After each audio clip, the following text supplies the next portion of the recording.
Hello, everybody. This is Jannica, and today we're going to speak about an intriguing topic: parallel lives. Is that really possible? It might be. And my guest on the show is Mira Kelley. She is the author of the book Beyond Past Lives, and in Norwegian, Dine mange liv. And you can buy this on my site, wisdomfromnorth.com, and I just read it. It's beautiful. And Mira used to be a corporate lawyer, but then she changed direction in life and she became a regression therapist and followed her heart and a healer. And that's a wonderful story, which includes beautiful people like Wayne Dyer and Brian Weiss, and two people I've interviewed actually, Anita Moriani and Serena Dyer.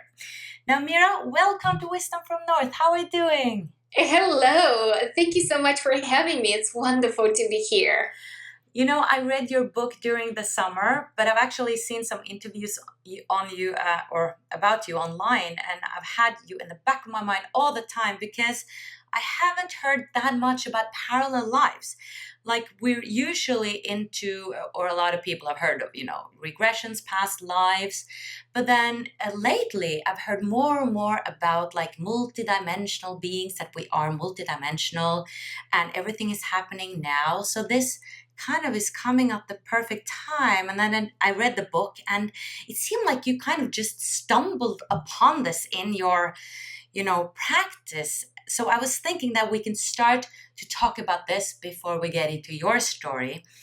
And I wanted to ask you so the people can really learn what regression is, if some people don't know what that is. Like, what is this? What is happening through a regression? Because something is happening to the brain. It's kind of, you go into certain different brain waves or something like that. Can you explain us what happens? Absolutely. So the process that I help people with is called past life regression. And it's a beautiful process that allows people to connect with other lifetimes, be it past lives or parallel lives or future lives. And we do this for the purpose of allowing for emotional and physical healing for the person. And so it's truly an extraordinary process that can be used for any challenge that the person is going through. Anything. What is my purpose? What are these relationship issues that I'm going through? How about my health issues? Really, anything that you're going through, we can use past life regression as a tool to help understand and heal the situation.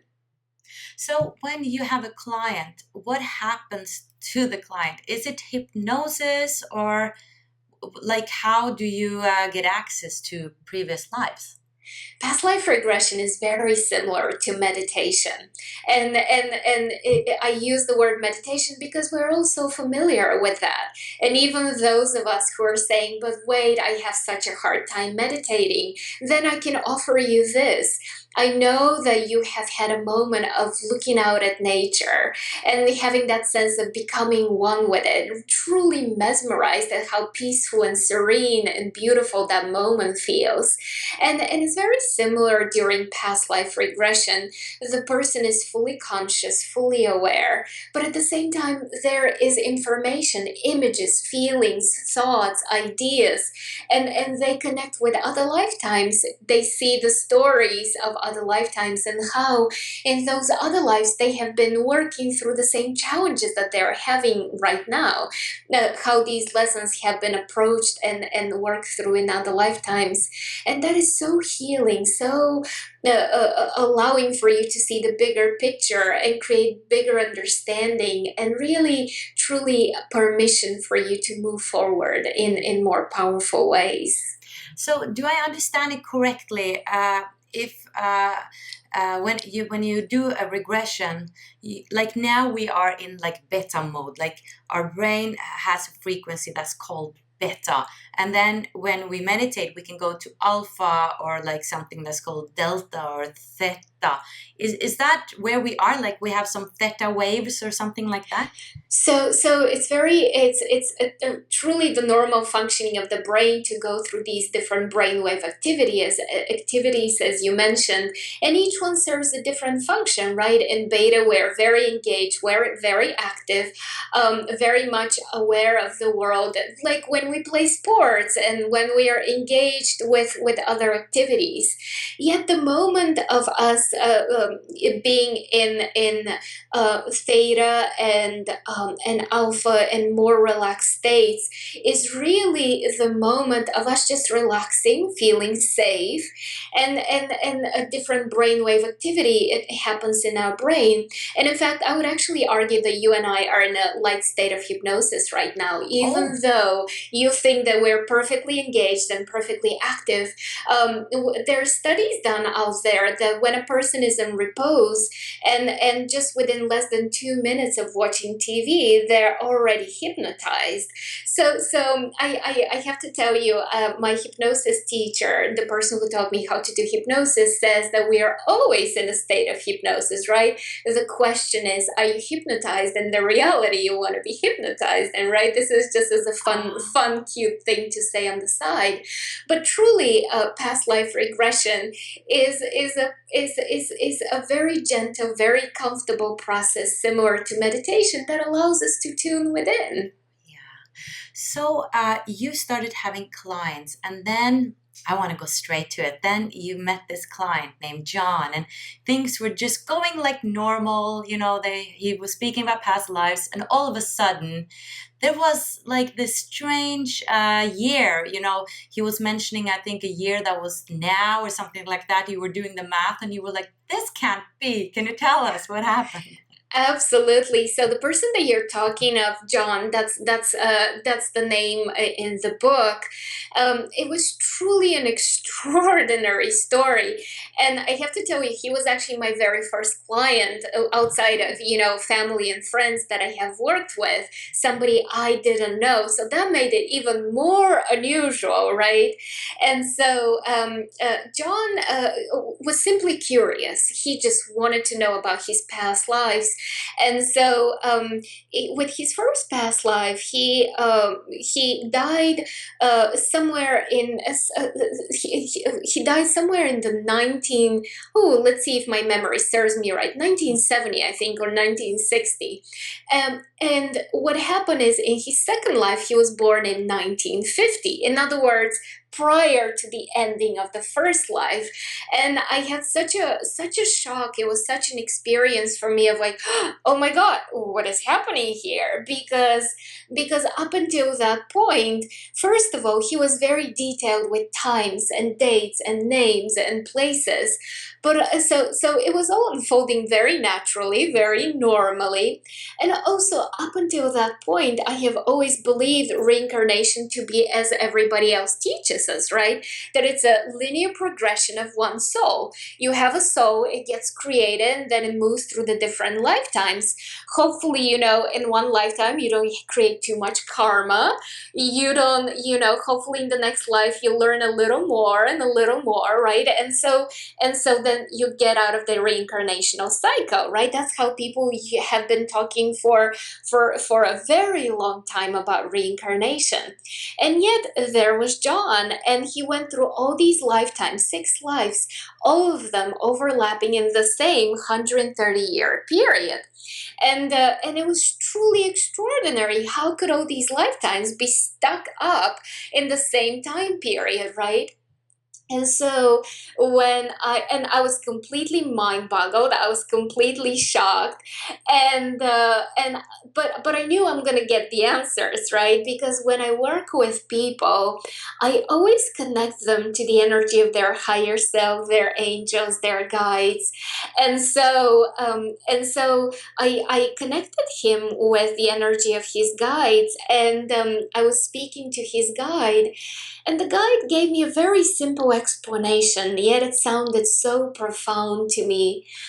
I was told that to our souls, outside of this earth dimension, there really isn't such thing as time. Time is a concept we use here on earth. It's one of the constructs we use here to create human experiences. But to our souls, there's no such limitation as time. And so a soul can decide to create all of its lifetimes in the same time period, or it can choose to create all of its lifetimes in a linear progression, so that when a person does a past life regression, they'll say, in my last time, and then the life before that, right? But truly, to the soul, there is no such limitation. And so and so it was so interesting to me to hear this, because I came to understand that sometimes the soul is choosing the same time period simply because it's working out, right? The socioeconomic environment is right. The political environment is perfect for the soul to develop and create all these experiences it's looking for. So it can choose to stack lives that way. And what is so interesting to think about John in his second lifetime, he actually right now has a life of living in California in a nursing home, and he in that lifetime he dies in 2020. So there's a version of him out there still living another lifetime. And and when you start thinking about it, it really is mind-boggling, right? Yeah. It's just the beginning of an extraordinary exploration into consciousness. So you have been speaking about in the book that we have this oversoul or the higher self, and then the soul can part itself. Is that understood correctly? Yeah, so when I talk about the oversoul, I think of it as a mothership, okay? And think of in terms of a pyramid. So imagine how on the bottom there's more surface, and yet the higher you go, the surface becomes less and less, and the closer you get to the top. And so when you get to the top, you really have that energy of God, right? The one source of energy we all speak of.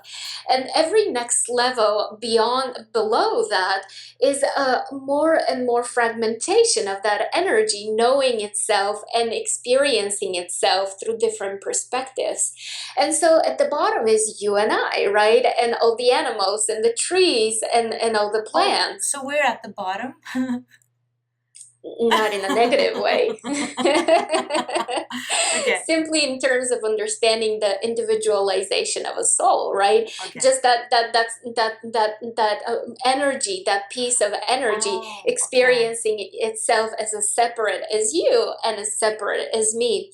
And above that, above you and I, there is our oversoul, and then there is an oversoul to oversouls, and so on until you reach the top, until you reach the very top where there's no division, and we call that, the one, right? We call that the one source of energy. And so when an oversoul wants to learn a lesson, say the lesson of love, right? It wants to create the experiences of knowing about love. Now, you definitely learn about love when you're in a very loving relationship, right? Where you're cherished and you're honored, and it feels truly tantalizing to be seen as the fullness of who you are. But you also learn about love when you give birth to a child, and that selfless adoration of I just absolutely adore this baby. Or when you learn about love when you get abandoned, or when you learn about abandonment, when you betray, when other people hurt you, when you feel vulnerable, and when your love is not being returned, or when you take care of aging parents, or when you donate to a charity, or when you support somebody with their cause and with their mission. It's all different aspects of learning about love. And so you can imagine this as a wheel, right? And so in the middle of this wheel, you have this idea of love. And yet every point on that circle, on that wheel, has a different perspective towards the middle, towards the lesson of love. And so each perspective and each different experience gives us an understanding about love, right? And that's truly what creates the balance of learning about love, as opposed to a one-sided perspective, which is wonderful, but it's very one-sided, right? Makes sense. Right? And so that's truly why our oversouls create all these different lifetimes, because through the different lifetimes, we get to experience the different facets of the different of the same lesson. And so yeah. Yes, I'm gonna. Yeah, let me ask you again. Okay, so I see this pyramid right now, and you said that you and I are at the bottom, but still, yeah, we're all one, but still we are different souls, you and I. So I have my higher self and oversoul, and you have your higher self and oversoul. Okay, so this John, like, what would have happened if he met his counterpart, his other aspect? Yeah, right. It makes you wonder, right? Yes. In fact, it happens to people. There are stories that I share about people who actually meet those other parts of them, right? Their counterparts. And for some people, that's their soulmate, even though I don't want to imply the idea of soulmate, right? That we're looking for that other part of us. For some people, it's their best friend. For some people, it's somebody they meet on the street, they lock eyes for a second, and then they're gone out of their lives. For other people, it's somebody who's in Korea and they're in North Dakota, right, in the United States. So truly, if it serves for these counterparts to meet and to work together, they will. If it doesn't, they wouldn't. And actually, in Beyond Past Lives, in my book, I give an exercise for people to identify if any of the people in their life, any of the meaningful and significant people in their life are actually their counterparts. So people can definitely check that out and see for themselves if anybody is a counterpart. But again, this is not about the romantic idea of a soulmate. This is about the idea of we're learning the same lesson, each one of us through our own perspective. So let me just hear your view then on soulmate, the soulmate term on a twin soul. Like, where does that come in? I have to tell you, I have a bit more of a broad definition of a soulmate. I am very, very romantic, just as romantic as everybody else out there, right? And I too think, oh, how wonderful the idea of that one person completing you in the state of bliss and the state of just complete union with someone. Because truly, the reason why we're so drawn to this idea of soulmates is because it's our deepest and most innate desire to connect, to feel seen, to fully feel embraced and in that place of love. And that comes from the desire of oneness, right? Because as a soul, we know oneness. We know how extraordinary. Right. It feels like home. It feels like how extraordinary it is to be merged with something that feels like me. And so naturally, when we come here on earth in our human lifetimes, we seek that connection. We seek that interaction of deep seeing, deep loving. And so I truly believe that everybody who comes into our lives is our soulmate. They are the mate of our soul, right? And some of our soulmates are meant to simply reflect back at us lessons about power and speaking up and encouragement and be there to support us. And some of our soulmates are meant to be lovers who engage with us from that intimate place. But either way, ultimately, the reason why people come into our lives is because they are our mirrors. They reflect back at us what needs to be integrated. They reflect back at us the beauty and magnificence that we see, that we have within ourselves and we recognize in them, and also give us the opportunity to integrate and recognize the challenges, right? What we still need to work through. So if I was a soul and I was about to go down to earth, could I then now, well, everything's now, but could I then decide to go to Rome, the Roman Empire, and split myself to the Roman Empire, go back to maybe Egypt, ancient Egypt, and as well go to 2015? Right, that would be fun. I think that's a good plan, right? Because then you have such a profound experience, right? And think of it as a film strip, right? These days everything is digital, so you can imagine digitally or the old way of movies being projected through a film reel, right? And so you can cut that film reel any way you want. You can arrange the scenes any way you want. So even though right now you have this life as who you are in 2015, um, your soul may decide, you know what, this is fun, but let's create another lifetime. Let's go back in time to the Roman Empire. And because the soul is not limited by time, right? It's just arranging the film strip any way it serves it. Okay, so how does this work with cause and effect? Hmm. I just don't see that, you know? Well, here's an interesting story I heard the other day.